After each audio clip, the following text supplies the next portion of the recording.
tristes de Jerusalém a Emaús, os dois seguidores de Cristo logo após o episódio da cruz. Enquanto assim vão conversando, Jesus se achegou devagar.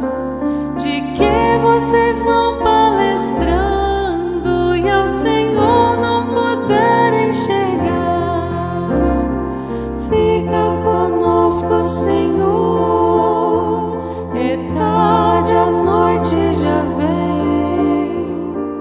Fica conosco, Senhor, somos teus seguidores também. Não sabes então, forasteiro, aquilo que aconteceu? Foi preso Jesus Nazareno, Redentor que esperou Israel. Os chefes a morte tramaram do santo profeta de Deus. O justo foi crucificado, a esperança do povo morreu. Fica conosco, Senhor, é tarde, a noite já vem. Fica conosco, Senhor, somos teus seguidores também.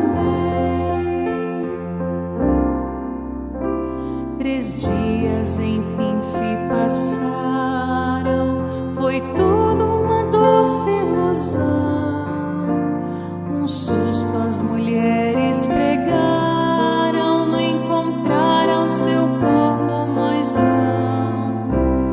Disseram que ele está vivo, que disso souberam em visão.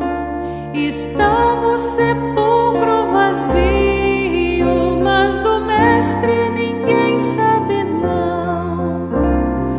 Fica conosco, Senhor, é tarde, a noite já vem. Fica conosco, Senhor, somos teus seguidores também. Jesus foi então relembrando pro Cristo na glória entrar. Profetas já tinham falado, sofrimentos devia enfrentar.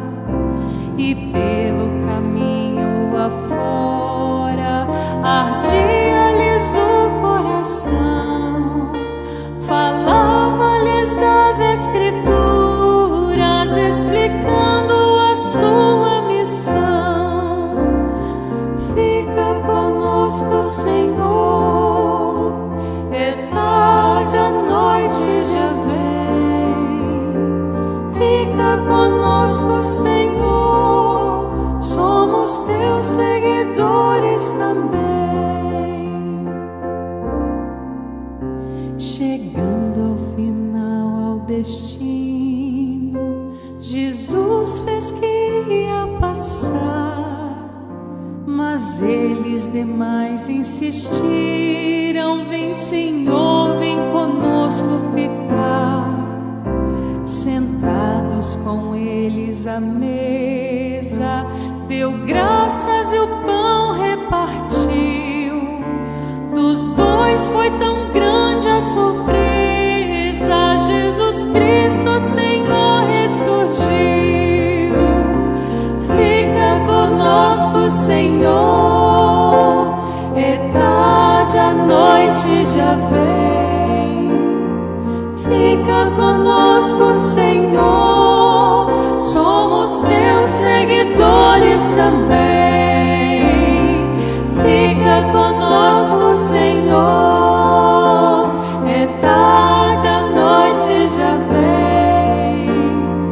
Fica conosco, Senhor, somos teus seguidores também. Fica conosco, Senhor. noite já vem. Fica conosco, Senhor, somos teus seguidores também.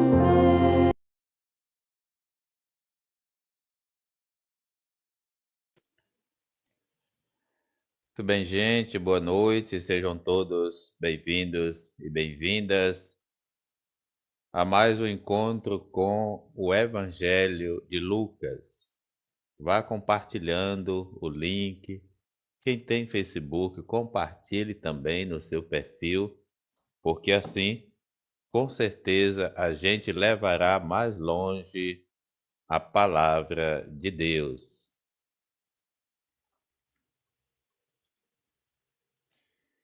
Vem Espírito Santo, vem iluminar. Vem Espírito Santo, vem iluminar. Nossos caminhos, vem iluminar. Nossas ideias, vem iluminar. Nosso encontro, vem iluminar. Nossas vidas, vem iluminar. Vem Espírito Santo, vem iluminar. Vem Espírito Santo, vem iluminar. Verdadeiramente ressurgiu Jesus. Cantemos aleluia, resplandece a luz. Toda a terra clame, cante ao Senhor. Sirva com alegria, venha com fervor. Glória ao Pai, ao Filho e ao Santo Espírito. Glória à Trindade Santa, glória ao Deus bendito. Aleluia, irmãs, aleluia, irmãos. Cristo é nossa Páscoa, a Deus louvação.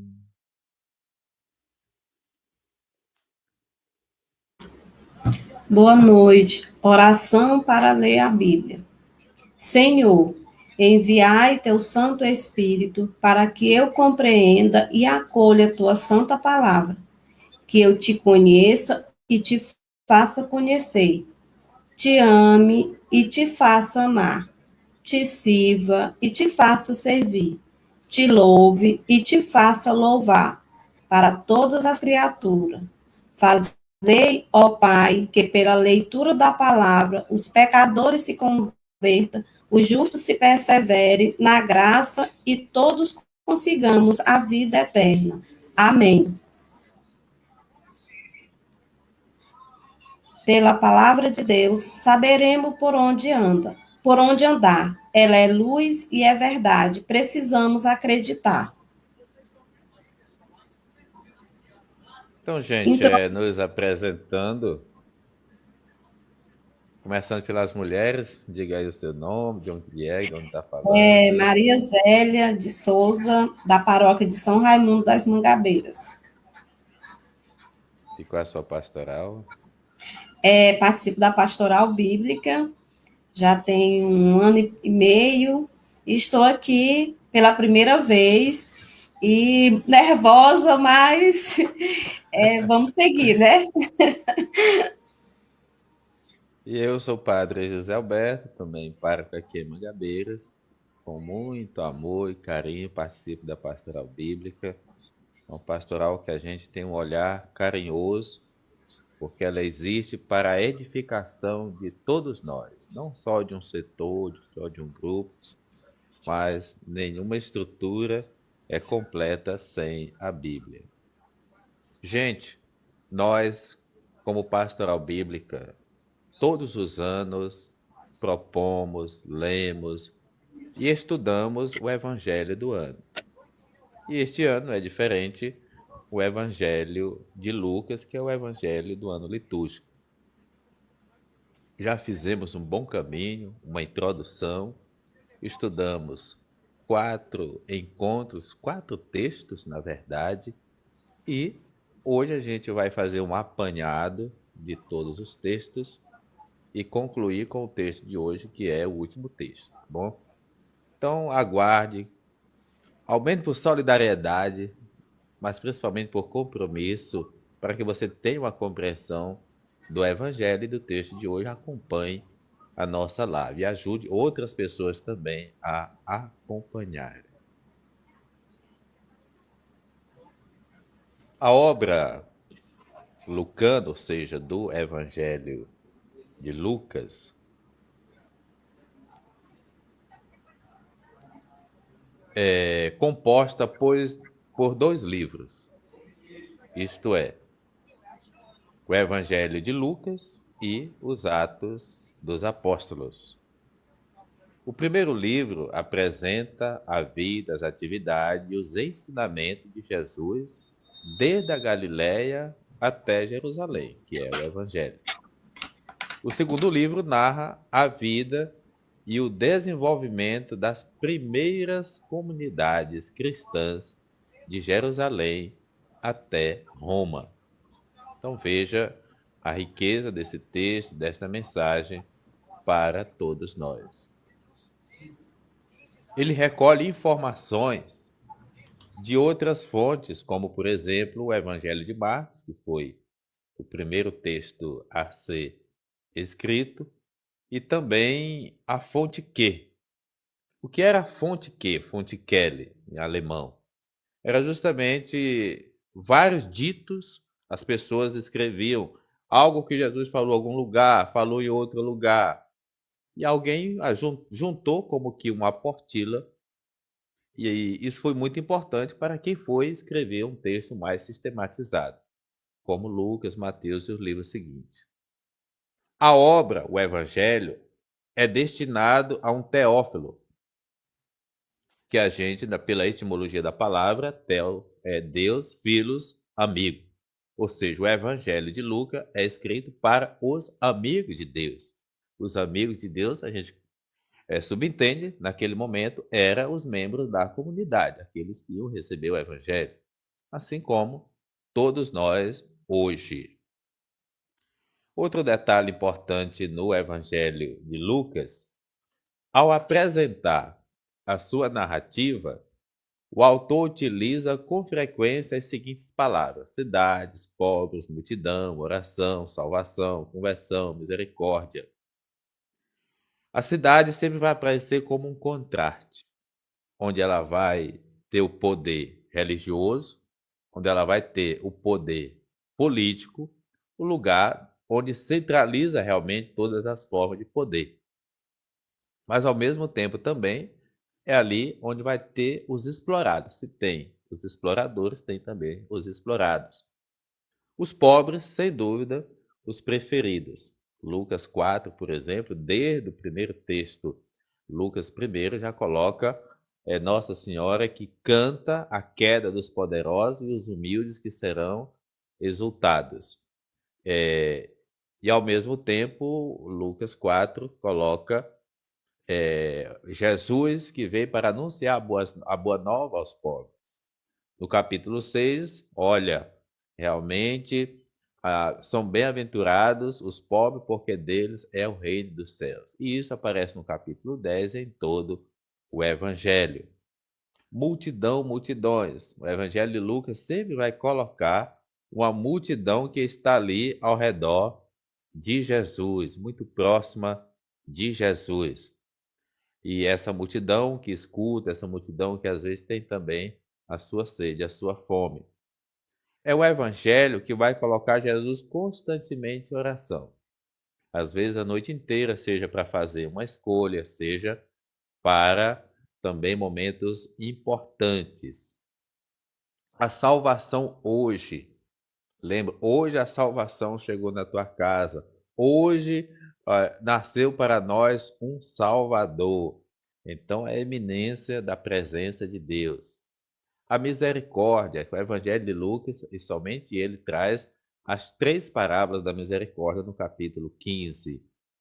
Seja da moeda perdida, seja da ovelha, seja a do filho pródigo. Em todas elas, a alegria de Deus é pela conversão.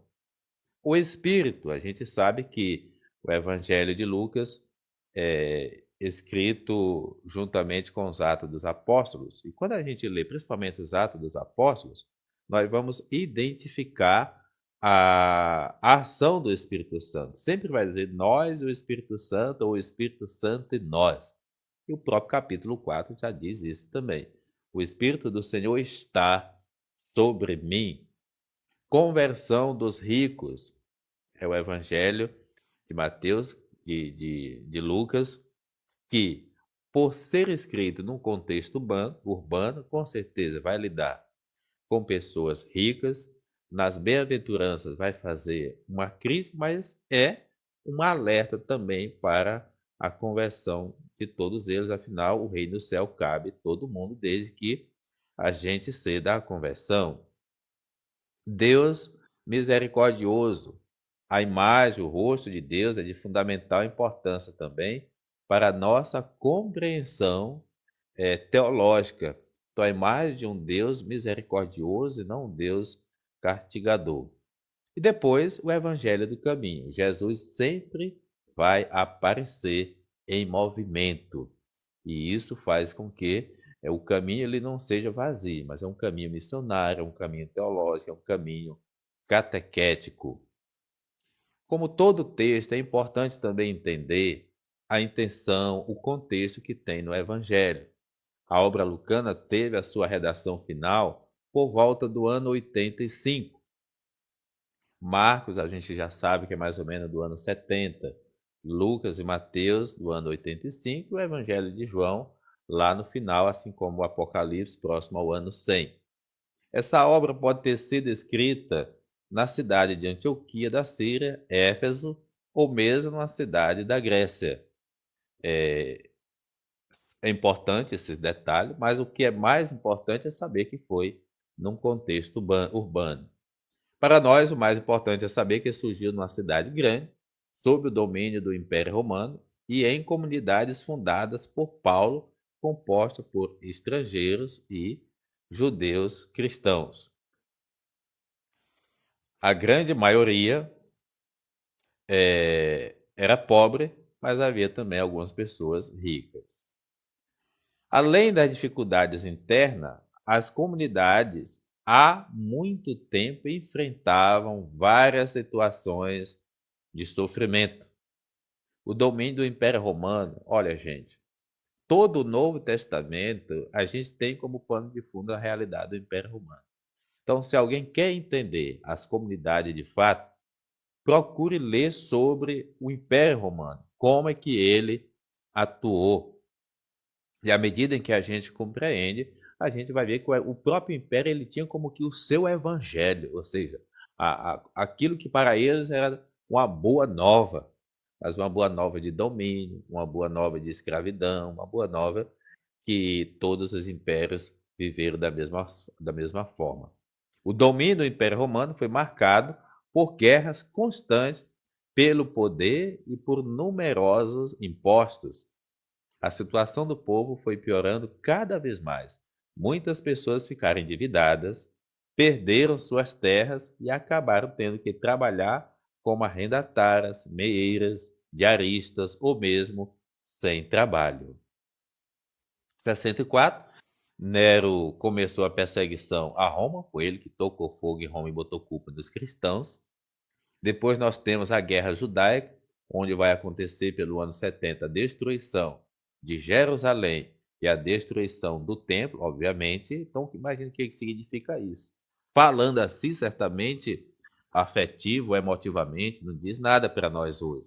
É como que se derrubasse a catedral nossa, é como se derrubasse a matriz e destruísse a cidade. Significa morte, significa a gente que não convive com guerra aqui, muitas vezes não chega nem de perto a essas noções. Então, mas isso é de extrema importância para a gente entender o texto. Ou seja, se você não entender o contexto, você não entenderá o texto. Sendo assim, por volta do ano 85, começa uma perseguição contra os grupos de judeus hereges. Entre eles está o grupo de cristãos. Porque muitos cristãos, inclusive os discípulos, eram anti-judeus. Então, os judeus começaram a perseguir também os apóstolos, que agora eram seguidores de Jesus e, portanto, cristãos, porque para eles é como se tivessem sido traídos. Nesse período, as primeiras lideranças das comunidades cristãs, como Pedro, Paulo, Maria Madalena, já haviam morrido. Eles morreram no máximo até o ano 64. Nós estamos falando do contexto do ano 85, quer dizer, mais de 20 anos que as lideranças mesmo mais veteranas já tinham passado. Então, as comunidades ali, sem o líder, claro que vão surgir outros líderes, mas com certeza ninguém como aqueles primeiros. As comunidades cristãs sentiam-se perdidas, inseguras e sem rumo. Havia uma forte crise de identidade. A realidade das comunidades exige atualizar a prática de Jesus. É aí que o texto é escrito. Ou seja, na hora da crise, na hora da dúvida, na hora da dificuldade, é importante saber como Jesus viveu, qual é o projeto de Jesus, isto é, importante recuperar e atualizar a mensagem de Jesus. A existência de ricos cada vez mais ricos e a presença de miseráveis nas comunidades cristãs mostram que é preciso retomar a prática da partilha e da solidariedade. Assim, os sinóticos significa evangelhos que têm semelhanças entre si, eles três estão organizados dessa mesma forma. Existe a primeira parte, que é a atividade de Jesus na Galileia, a segunda parte, que é a grande viagem de Jesus a Jerusalém, a capital, e a vida de Jesus em Jerusalém, que vai desembocar na sua morte e ressurreição.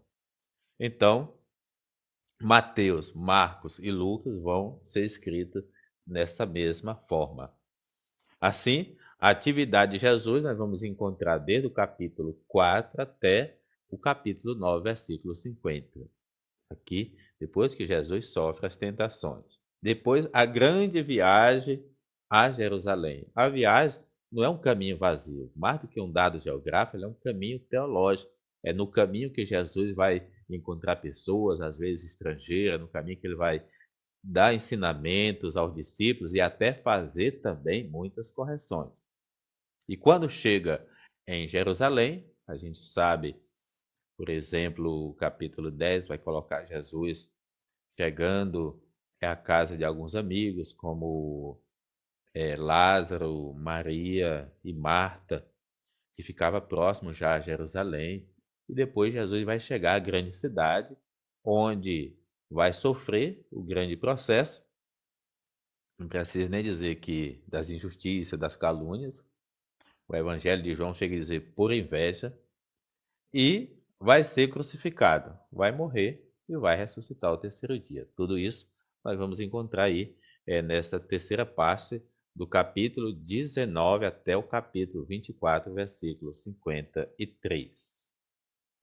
Gente, mas vamos recuperar um pouco, né, Zélia? Aí do caminho que foi feito. Vai que alguém está assistindo só hoje.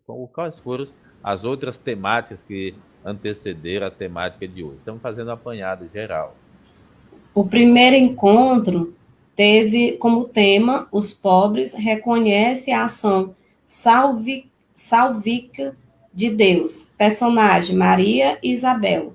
Texto Lucas 1, 39 a 56. Esse foi o primeiro encontro. O segundo encontro teve como tema viver a prática do amor e da justiça.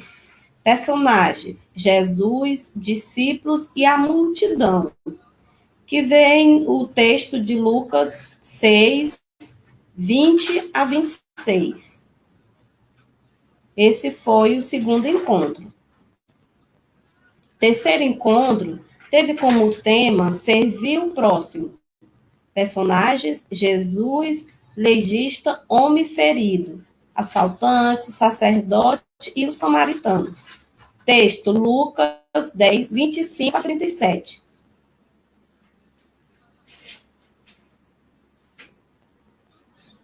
E o quarto encontro tem o tema: a misericórdia de Deus não faz distinção de pessoas. Texto: Lucas 15, 1, 2, 11 a 32.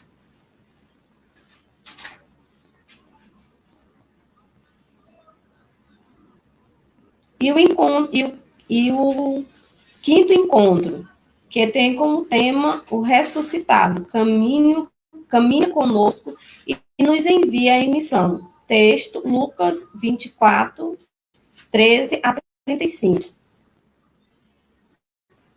Então, gente, é um caminho muito bonito que o Centro Bíblico selecionou para nós. A gente trabalha sempre com o material do Centro Bíblico. O primeiro texto, ali nós temos a visita de nossa mãe, a mensagem que ela recebe é do anjo Gabriel, assim como também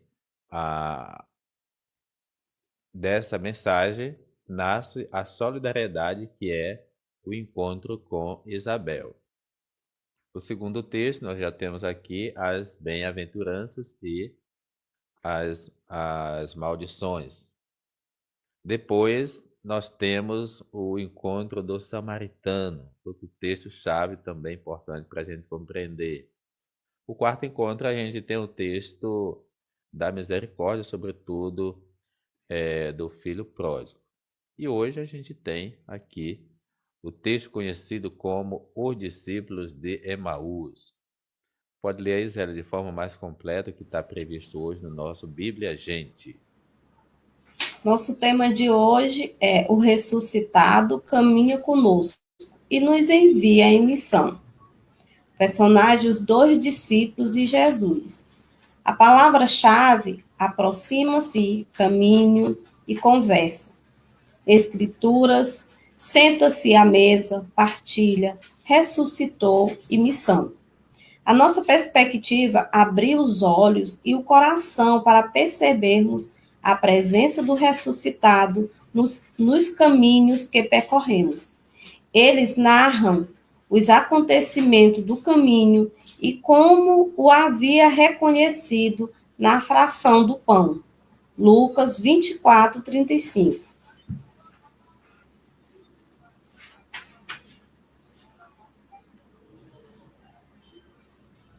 O canto do ciclo pascal.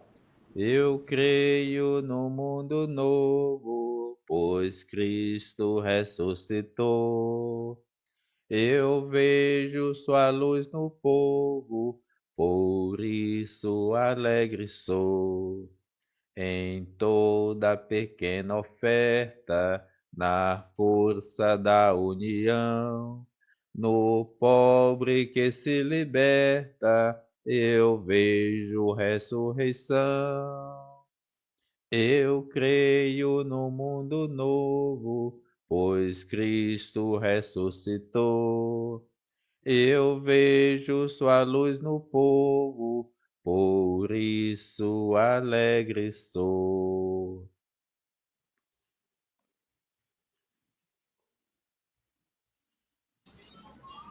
Situando o texto: nós esperávamos que fosse Jesus, o Nazareno, quem libertaria Israel. Os discípulos e o povo esperavam um Messias, rei que fosse forte e derrotasse o Império Romano, dando liberdade para o povo judeu e restabelecendo a realeza de Israel. Este ensinamento fazia parte da catequese oficial dos judeus e era a maneira de pensar de muitas pessoas. Por isso, os seguidores e as seguidoras de Jesus tiveram dificuldade de entender a maneira de agir de Jesus. Nessa realidade de dúvida e de descrença, a comunidade de Lucas descreve como fez a experiência de Jesus ressuscitado na comunidade. Então, gente, aqui nós temos o texto. Eu vou ler aqui mesmo na Bíblia, mas vai que você não está aí com a Bíblia. Então, é Evangelho de Lucas, capítulo 24, versículo de 13 a 35. Pegue a Bíblia, leve a sério. Não dá para a gente estudar a Bíblia fazendo de conta, brincando, ou de qualquer jeito, né? Às vezes você estuda uma coisa e não sabe falar daquilo, porque você não estudou de verdade, né? Eu sempre digo que quando a gente estuda bem uma coisa, você não precisa ver mais de uma vez. Então, isso implica atenção, cuidado, zelo, compromisso. Então, é Evangelho de Lucas, o capítulo 24, 13, seguinte. Nesse mesmo dia, eis que 2 discípulos viajavam para um vilarejo chamado Emaús, que ficava a uns 10 quilômetros de Jerusalém. Eles iam conversando sobre todas essas coisas que tinham acontecido. Enquanto conversavam e discutiam, o próprio Jesus se aproximou e se pôs a caminhar com eles. Mas os olhos deles estavam como que embaçados e não reconheceram. Jesus lhes disse: Sobre o que vocês estão falando enquanto caminham? E eles pararam com o rosto triste. Um deles, chamado Cleofas, lhe disse: Será você o único estrangeiro em Jerusalém que não sabe das coisas que aí aconteceram esses dias? Ele perguntou: Que coisa? Responderam-lhe: O que aconteceu com Jesus, o Nazareno, que foi um profeta poderoso em ações e palavras, diante de Deus e de todo o povo. Nossos chefes dos sacerdotes e nossas autoridades o entregaram para que fosse condenado à morte e o crucificaram. Nós esperávamos que seria ele o libertador de Israel. Mas agora, além de tudo, já faz 3 dias que essas coisas aconteceram. Algumas mulheres do nosso grupo, porém, nos deram um susto. Elas foram de madrugada ao túmulo e não encontraram o corpo. Voltaram então dizendo que haviam tido uma visão de anjos, os quais diziam que Jesus está vivo. Alguns dos nossos também foram ao túmulo e encontraram as coisas como as mulheres tinham dito, mas não viram Jesus.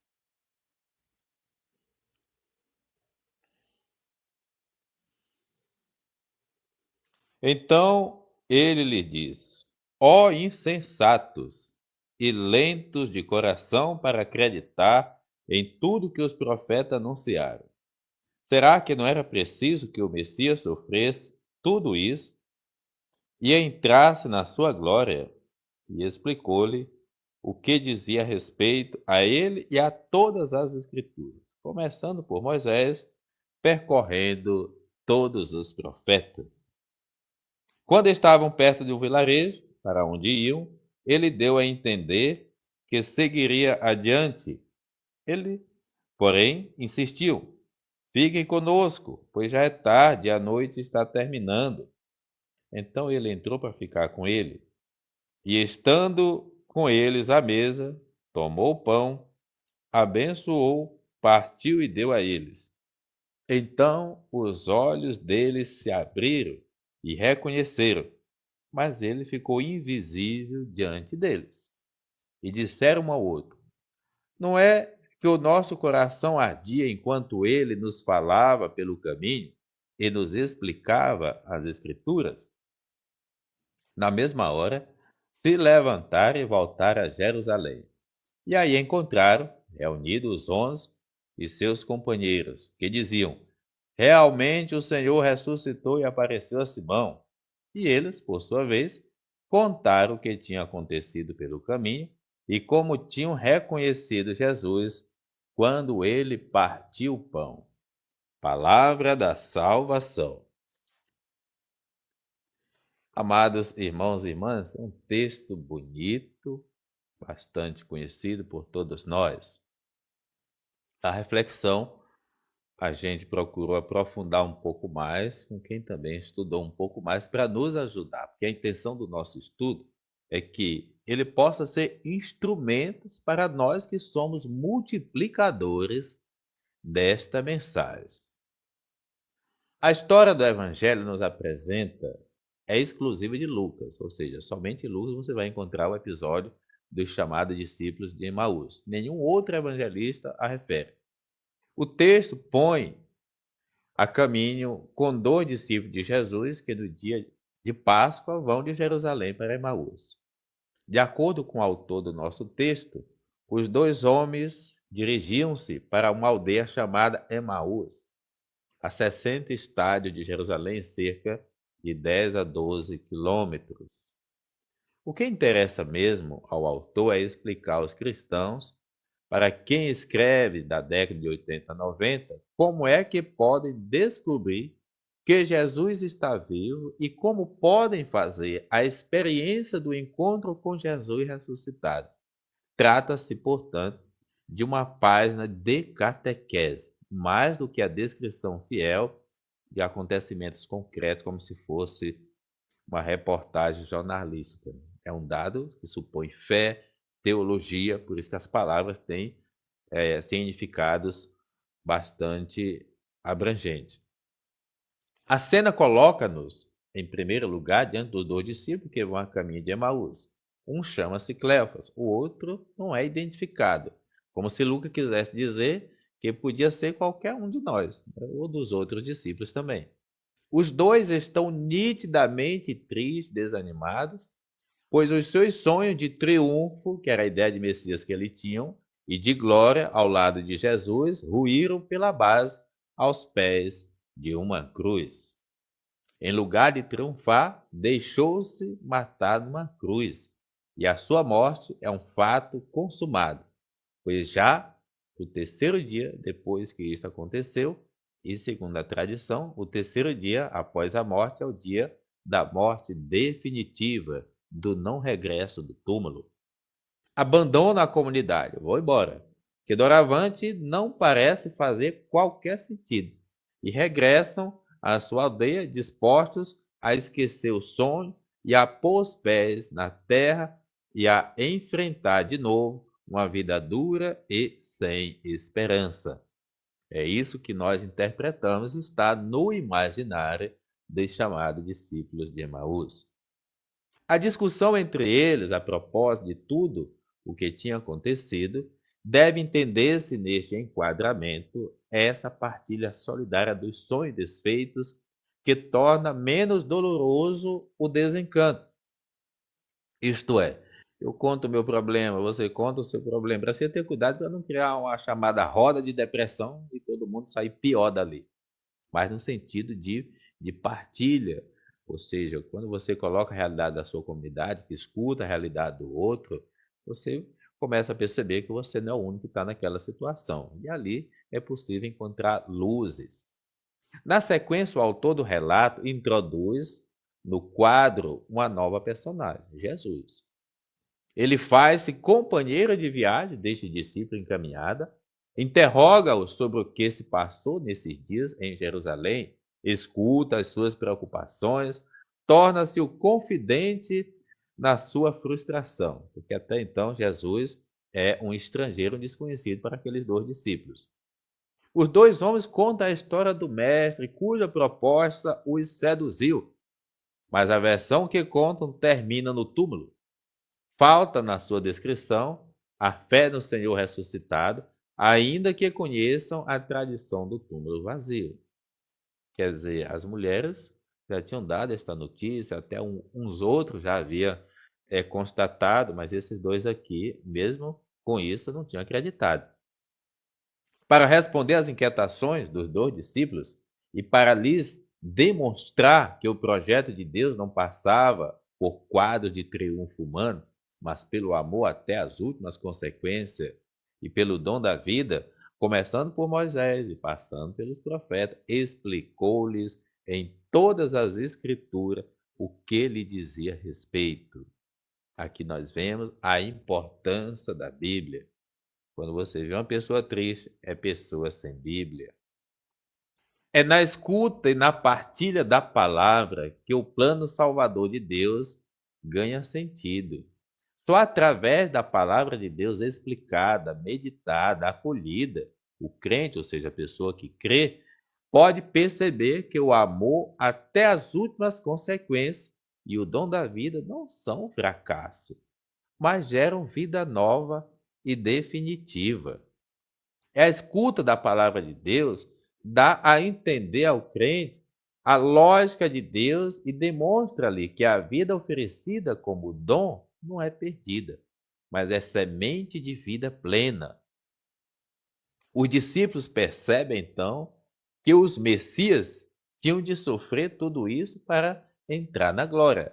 A vida plena e definitiva não está de acordo com os esquemas de Deus, nos êxitos humanos, nos tronos, no poder, mas está no serviço simples e humilde aos irmãos, no dom da vida por amor, na partilha total daquilo que somos, do que temos com os irmãos, com as irmãs, que caminham lado a lado conosco nos caminhos da vida. Os três, Jesus, Cleofas e o discípulo não identificado, chegam finalmente a Emaús. Os discípulos continuam a não reconhecer Jesus, mas convidam, parece que alguma coisa os atrai a ficar com eles. Normalmente, na prática, isso jamais aconteceria, porque Jesus é um estrangeiro. Ele aceita assentar-se à mesa, outro fato curioso. Por isso que, mais do que uma narrativa jornalística, são dados teológicos. Quem poderia sentar à mesa? E quem faria o que Jesus, que até então não é identificado, faria? O dono da casa. Quer dizer, é dado a Jesus algo nobre, realmente. Enquanto comiam, Jesus tomou o pão, recitou a bênção, partiu e entregou-lhe. As palavras usadas por Lucas para descrever os gestos de Jesus evocam a celebração eucarística da igreja primitiva, como as comunidades celebravam aquilo que hoje nós chamamos de missa. Dessa forma, Lucas recorda aos membros da comunidade que é possível encontrar Jesus vivo e ressuscitado. Esse Jesus que por amor enfrentou a cruz, mas que continua a fazer-se companheiro de caminhada dos homens nos caminhos da história, na celebração eucarística dominical. Sempre que os irmãos se reúnem em nome de Jesus para partir o pão, Jesus lá está, vivo, atuante no meio deles. Infelizmente, gente, infelizmente não é modo de falar, mas às vezes quando você não está com nenhum problema e não tem doença e tudo mais, parece que as pessoas percebem menos a presença de Deus. Hoje alguém dizia assim, relatava uma situação, dizia, padre, eu senti a presença de Deus, né, nessa missa, segundo domingo, domingo da misericórdia. Quer dizer, a missa, por excelência, ela é lugar do encontro com Jesus, né? Os outros sacramentos, eles nos levam a Jesus, mas a Eucaristia lá é o próprio Jesus. A última cena da nossa história põe os discípulos a retomar o caminho, a regressar a Jerusalém e a anunciar aos irmãos que Jesus está efetivamente vivo. Quando Lucas descreve no seu evangelho, década de 80, 90, a comunidade cristã defrontava-se com algumas dificuldades. Ou seja, os discípulos voltam agora correndo para dar notícia à comunidade. Quando ele chega lá, a comunidade já sabe. Vocês, como Tomé, não sabem porque estão fora da comunidade, porque não é um saber racional, é um saber afetivo, é um saber espiritual. Depois, eles tinham decorrido cerca de 50 quilômetros depois da morte de Jesus em Jerusalém. A catequese dizia que ele estava vivo, mas o dia a dia de uma vida monótona, cansativa e cheia de dificuldades, era difícil fazer essa experiência. O que significa esse parágrafo?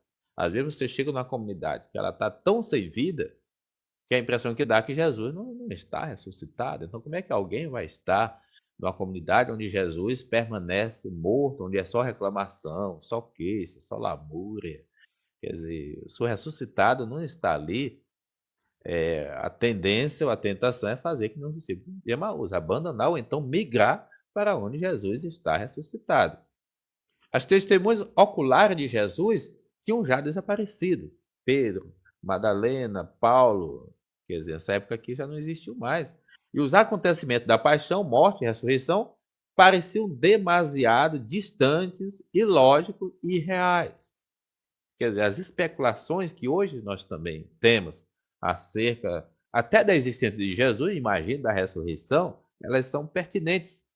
Por quê? Muitas vezes alguém não é nem educado na fé, mas já é educado, muitas vezes, para uma experiência filosófica que chega a questionar Deus. Se Jesus ressuscitou e está vivo, como posso encontrá-lo? As pessoas poderiam se perguntar. Onde e como posso fazer uma verdadeira experiência de encontro real com esse Jesus que a morte não conseguiu vencer? Por que é que ele não aparece de forma gloriosa e não instaura o reino de glória e de poder que nos faça triunfar definitivamente sobre os nossos adversários? Perguntavam os cristãos. E nós também, às vezes, quando você está numa situação difícil, você começa a questionar a Deus: será que eu mereço isso mesmo? Será que as pessoas que estão passando as situações de guerra na Ucrânia ou mesmo na Palestina, quer dizer, é porque merece? Quer dizer, não é esse o questionamento que deve ser questionado, é justamente a justiça social ou a injustiça, a ganância, de onde ela permanece muito presente também nos dias de hoje. E a isto que o catequista Luca vai procurar responder. A sua mensagem dirige a esses crentes, né? Como o texto é uma tradução do português do português de Portugal, né, para o nosso português, aparece muita palavra crente, né? Que caminham pela vida desanimados e sem rumo, cujos sonhos parecem desfazer-se ao encontro da realidade no modo difícil do dia a dia. Lucas diz: nós, homens e mulheres, podemos ter desvaneios de grandeza e sonhar com intervenções espetaculares, quer dizer, como se alguém vai aparecer para resolver o problema e fugir do problema, e sonhar com intervenções de outros e decisivas de Deus na história humana. Não. Esses não são os esquemas de Deus. Não será uma intervenção desse tipo que encontraremos Jesus vivo e ressuscitado. Quer dizer, você vai morrer, esse dia não vai acontecer, quem pensa dessa forma. No entanto, ele está vivo e caminha ao nosso lado nos caminhos do mundo. Às vezes não conseguimos reconhecê-lo, pois os nossos corações estão cheios de perspectivas erradas acerca do que ele é, dos seus métodos e do que ele pretende. Mas apesar de tudo, ele faz-se nosso companheiro de viagem, caminha conosco passo a passo, alimenta a nossa caminhada com a esperança que brota da sua palavra, que esquenta o coração, faz-se encontrar na partilha da comunidade, que é a Eucaristia. Na catequese lucana aparece, sobretudo, a ideia de que é na celebração comunitária da Eucaristia que os crentes fazem a experiência do encontro com Jesus vivo e ressuscitado. A nossa narração apresenta o esquema litúrgico da celebração eucarística. Se você observar, nós vamos ver a liturgia da palavra, a explicação das Escrituras, que permite aos discípulos entender a lógica no plano de Deus em relação a Jesus, e o partir do pão, que faz com que os discípulos possam, em comunhão com Jesus, recebam dele vida e que o reconheçam nesses gestos que são memorial do dom da vida e da entrega por cada um de nós. Memorial, que é aquilo que na missa a gente sempre também muitas vezes a pessoa nem sabe o que é o memorial dentro da oração eucarística, né? Ou seja, depois que você faz o santo, depois do prefácio, você vai ter o santo, a primeira prece a gente chama anamnese, que é justamente o memorial. Não é uma memória remota, é uma atualização concreta. É como se, pela nossa fé, aquela Eucaristia é fato, ela é real. É Jesus que está ali presente. Por isso que o texto sempre vai trazer, celebrando, pois, a memória da morte e ressurreição do vosso Filho, nós vos oferecemos ao Pai. Quer dizer, esse memorial que faz com que a Eucaristia seja a presença real de Jesus ali. Ainda uma última mensagem. Depois de fazer a experiência do encontro com Cristo vivo e ressuscitado na celebração eucarística, cada crente é implicitamente convidado a voltar à estrada, a dirigir-se ao encontro dos irmãos e a testemunhar que Jesus está vivo e presente na história e na caminhada dos homens. Olha, gente, talvez essa parte a gente até entende. Que uma comunidade sobrevive, vai aparecer mais um texto sobre isso, dessas duas mesas, a mesa da palavra, a mesa da Eucaristia. Que é isso que o Evangelho está dizendo para nós, os discípulos de Emaús.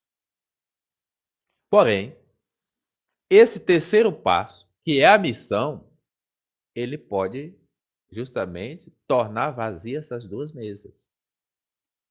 Que, graças a Deus, existe um razoável número de gente comungando, outros que nem comungando estão, mas que estão fazendo adoração virtual, e são milhares, agora visitando o próximo, participando das pastorais da comunidade, na pastoral da pessoa idosa, na pastoral da criança.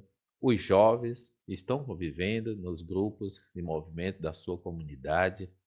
Quer dizer, eu quero Jesus, a forma milagrosa, mas eu não quero comunidade, eu não quero reunião, não quero pastoral. Quer dizer, então essa Eucaristia ela deixa de ter o movimento que os discípulos foram capazes de fazer. A Eucaristia abriu os olhos, ela não alienou. E aquele percurso que parecia ser perigoso à noite, ele é refeito. Não há mais medo. Porque quando você entende a sua missão, você não vai ter medo da sua missão. Você não vai procurar justificativas para não fazer o que é da sua competência moral e ética fazer pela força do seu batismo. Eles voltam à noite para refazer o caminho, para comunicar a experiência que eles estão fazendo. Na nossa comunidade, pela vida, frequentemente a experiência do desencanto, do desalento, do desânimo. Quer dizer, todos nós, humanos, passamos por situações assim, seja pessoais, familiares, no trabalho, ou mesmo na comunidade também. As crises, os fracassos, os desmoronamentos daquilo que julgávamos seguro e que apostamos tudo, a falência dos nossos sonhos deixa-nos realmente para baixo, frustrados, perdidos, sem perspectiva. Então, parece que nada faz sentido e que Deus desapareceu do nosso horizonte. No entanto, a catequese que Lucas nos propõe hoje garante-nos que Jesus, vive e ressuscitado, caminha ao nosso lado. Ele é esse companheiro de viagem que encontra formas de vir ao nosso encontro, mesmo se nem sempre somos capazes de o reconhecer e de encher o nosso coração de esperança. Como é que ele nos fala? Como é que ele passa esse suplemento de entusiasmo que nos permite continuar? Lucas responde: é através da palavra de Deus. Escutada, meditada, partilhada, acolhida no coração. Irmãos, não se iluda. Não tem como hoje, principalmente hoje, a gente ser um bom cristão, ou no mínimo uma boa liderança, um bom catequista. É um prejuízo um catequista que não estuda a Bíblia. E não é, estudar não é ler sozinho, não, é comunitário. Porque a leitura bíblica comunitária ela me habilita também a conviver com o próximo, a escutar o outro. Então, a resposta de Lucas à comunidade dos primeiros cristãos é essa: olha, sem atualizar a palavra de Deus, então nós vamos permanecer no fracasso. Que lugar é que a palavra de Deus desempenha na minha vida pessoal? Tenho consciência de que Jesus me fala e me aponta caminho de esperança através da palavra? Ou eu fico dependendo das migalhas de alguma homilia, de alguma reflexão? Filho, vai à fonte. Vai à fonte, vai à Bíblia, abre a Bíblia, come Bíblia. Quer dizer, e isso deve ser no seu grupo, a sua comunidade. Pode ser que uma comunidade já sentou infinitas vezes ao redor do texto, mas nunca sentou para ler a Bíblia e perguntar quem aparece no texto, o que é que essas pessoas fazem. É isso que Jesus fez com aqueles discípulos, né? Não puxou 53 contas para rezar, não. Quando é que os olhos do nosso coração se abre para descobrir Jesus vivo e atuante? Ele responde: é na partilha do pão eucarístico. Há um canto que diz: comungar é tornar-se um perigo, porque Jesus permite sacramentalmente ser consumido por mim para que eu possa me tornar também um Cristo. Sempre que nos sentamos à mesa com a comunidade e partilhamos o pão que Jesus nos oferece, damos-nos conta de que o ressuscitado continua vivo, caminhando ao nosso lado, alimentando-nos ao longo da caminhada, ensinando-nos que a felicidade está no dom, na partilha, no amor. Gente de partilha é gente feliz. Gente que muitas vezes até tem as mãos cheias e o coração vazio não é feliz. Sempre que nos juntamos com os irmãos e irmãs à volta da mesa de Deus, celebrando na alegria, na festa, o amor, a partilha e o serviço, encontramos o ressuscitado a encher a nossa vida de sentido, de plenitude e de vida autêntica. E quando o encontramos, o que fazer com ele? Lucas responde: temos que levá-lo para os caminhos do mundo. Temos de partilhá-lo com os nossos irmãos e irmãs. Temos de dizer a todos que ele está vivo e que oferece a todos nós, através de gestos de amor, de partilha e de serviço, a vida nova e definitiva. As pessoas escutam o evangelho e vão deitar. As pessoas escutam o evangelho e ficam surdas para o chamado da comunidade. Quer dizer, mais do que o céu, o caminho do inferno, isso aí. A missa está estruturada sobre o mesmo plano que o Evangelho dos discípulos de Emaús. Tem duas partes que constituem as duas mesas: a liturgia da palavra e a liturgia eucarística. Como a gente viu, no caminho, a palavra e depois a Eucaristia. Neste domingo, para significar a unidade entre a mesa da palavra e a mesa da Eucaristia, o ambão da palavra, o altar do pão e do vinho poderiam ter uma decoração floral, ou seja, isso aqui é uma sugestão para o terceiro domingo da Páscoa, quando a gente celebra o ano A. Então, gente, a gente quis deixar hoje essa contribuição, certamente foi um pouco longa, estamos com 59 minutos e 10 segundos. E que riqueza é o Evangelho de Lucas. O Evangelho que coloca a infância de Jesus, uma preparação muito bonita, onde primeiro vai vir João Batista, Isabel, Zacarias, só depois é que vai chegar Jesus, José, Maria e Jesus, a infância de Jesus, a adolescência de Jesus, o batismo de Jesus, a pregação de Jesus. E as palavras-chave nos ajudam a entender também as preferências de Jesus, o projeto de Jesus, Lucas 4, as bem-aventuranças, colocando ali também uma crítica àqueles que acumulam e tudo mais, no caso dos ricos. A alegria, o capítulo 10, que é uma beleza a oração que Jesus faz, capítulo 10, versículo 21 seguinte: eu te louvo, Pai, Senhor do céu e da terra, porque escondeste essas coisas aos sábios entendidos e as revelaste aos pequeninos. Sim, Pai, porque assim foi do teu agrado. O encontro de Jesus com Marta, Lázaro e Maria, o bom samaritano. Quer dizer, é um passeio que nos ajuda a lavar a nossa alma. Nós vamos continuar meditando o Evangelho de Lucas nos domingos do tempo comum, mas a Pastoral Bíblica quis deixar este recado, esta mensagem para você. Não resolve, é necessário que você continue na sua comunidade. Se precisar de material, pode estar solicitando a gente. Quer que a gente dê uma formação na sua comunidade? Basta chamar também a gente. A nossa equipe está articulada e preparada para atender todas as solicitações da nossa diocese. E o caminho mais curto, mais prático, é o Bíblia na Vida. Sem Bíblia na vida, não sei onde é que nós vamos ter Bíblia, né, gente? Então, acolha também essa proposta. Não faça resistência, mas acredito que foi intuição do Espírito Santo renovar esta proposta dos ciclos bíblicos à luz do Bíblia na Vida, porque a partir da Bíblia toda a nossa vida é iluminada. Não sei se alguém tem alguma frase, não estava olhando aqui os comentários. Se alguém quiser colocar alguma colaboração aí, você acompanhou, Zé, o que é que o povo estava falando aí? Não, Quem é que tá acompanhei aqui? não, porque nem olhei os comentários. Mas mulher, tu estava olhando para mim? Vamos lá, Era. deixa eu ver. Então aqui nós temos um bocado de gente, minha amiga Zânia, a Sônia, a Luísa, a Guimar, minha comadre Sônia Maciel, o Rosefran, a Rosefran, aliás, a Raimunda Santa, a Joana Souza, a Edileuza, Maria Edina, irmã Claudete, o Raimundo Nonata, o Eunice Gonzaga, a Evanide, a tia Marlene, nossa biblista, a Sandra Cruz, a Adelina, Lucinha Vieira, quem é mais que está aqui? Carla Patrícia, aqui nossa companheira, Dona Fátima Barbalho, quem é mais? E é isso aí, Maria Reis, Maria Edina.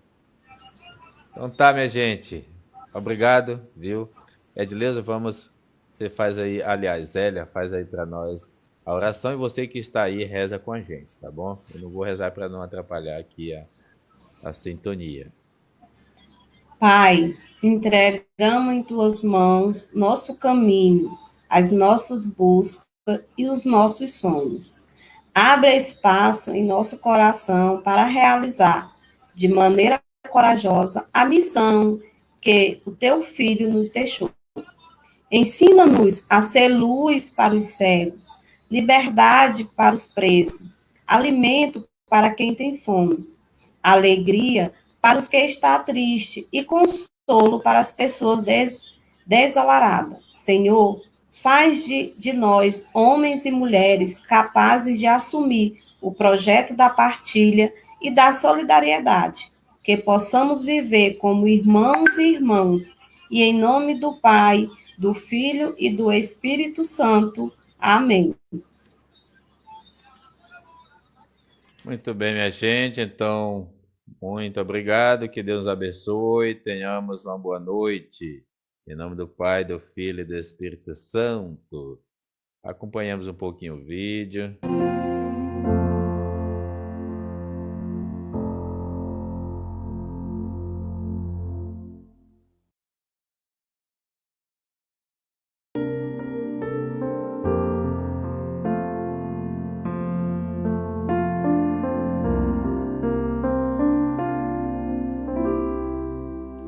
Andavam pensando tão tristes de Jerusalém a Emaús, os dois seguidores de Cristo logo após o episódio da cruz. Enquanto assim vão conversando, Jesus se achegou devagar. De que vocês vão palestrando e ao Senhor não puderem chegar? Fica conosco, Senhor, é tarde, a noite já vem. Fica conosco, Senhor, somos teus seguidores também.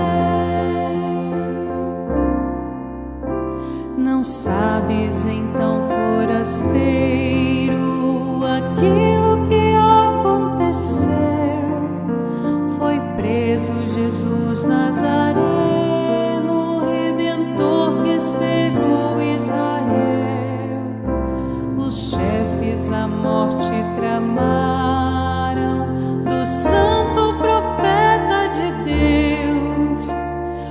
justo foi crucificado, a esperança do povo morreu. Fica conosco, Senhor, é tarde, a noite já vem. Fica conosco, Senhor, só mesa deu graças e o pão repartiu. Dos dois foi tão grande a surpresa, Jesus Cristo, Senhor, ressurgiu.